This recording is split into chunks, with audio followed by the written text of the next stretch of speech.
আমাদের বিবেচনায় 1000 শয্যা বিশিষ্ট হাসপাতাল হবে, 500 বেড হবে সাধারণ জেনারেল হাসপাতাল এবং 500 বেড হবে বিশেষায়িত হাসপাতাল। আমরা আমাদের যে ইঞ্জিনিয়ারিং ডিপার্টমেন্টগুলো, গণপূর্ত, আমাদের এইচইডি স্বাস্থ্য প্রকৌশল অধিদপ্তর এবং স্থাপত্য অধিদপ্তর এবং এনএপিডি, এই 4টা কারিগরি আমাদের প্রতিষ্ঠান, তারা ডিটেলস এই কারিগরি দিকগুলো নিয়ে আলোচনা করে এই কমিটিকে এবং একটা স্থাপত্য নকশা, থিমেটিক একটা নকশা তৈরি করে দেবেন।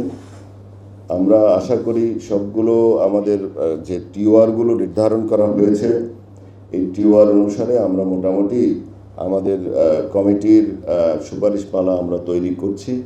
আমরা আশা করি ইনশাআল্লাহ আমরা আগামী 16 তারিখের মধ্যে, আমাদের টাইম লিমিট 16 তারিখ পর্যন্ত, ইনশাআল্লাহ আমরা 16 তারিখের মধ্যে মাননীয় প্রধানমন্ত্রীর দপ্তরে আমাদের এই কমিটির রিপোর্ট আমরা দাখিল করতে পারবো।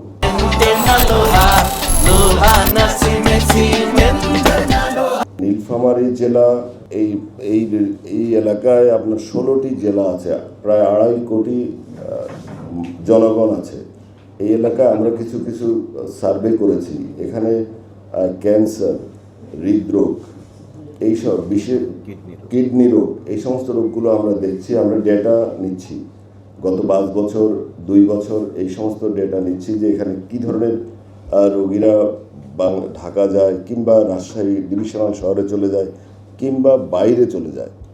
তো আমরা লক্ষ্য করেছি খুলনা অঞ্চল থেকেই অনেক বড় একটা সার্কেলের রোগীরা বাইরে চলে যায়। এখানে বিশেষায়িত আরেকটা বিবেচনা হলো, এখানে এয়ারপোর্ট আছে, এইটা ইন্টারন্যাশনাল এয়ারপোর্ট হতে পারে। এখানে রেল যোগাযোগ আছে, এইটা আরও উন্নত হতে পারে। এখানে সড়ক যোগাযোগ, হাইওয়ে আছে, এই হাইওয়ে দিয়েও আপনার যোগাযোগটাও আছে। সার্বিক যোগাযোগ কাঠামো, এরকম যোগাযোগ কাঠামো আমরা এটার সুফলটা আমরা জনগণের কাছে পৌঁছে দিতে চাই। এই বিবেচনায় প্লাস রোগী, এছাড়াও এখান থেকে সার্ক অঞ্চলে যোগাযোগটা আমার মনে হয় সহজ হবে। সেই ক্ষেত্রেও আমরা এই এলাকাটা একটা চিকিৎসার হাব হবে এবং সেন্টার অফ এক্সেলেন্স হবে।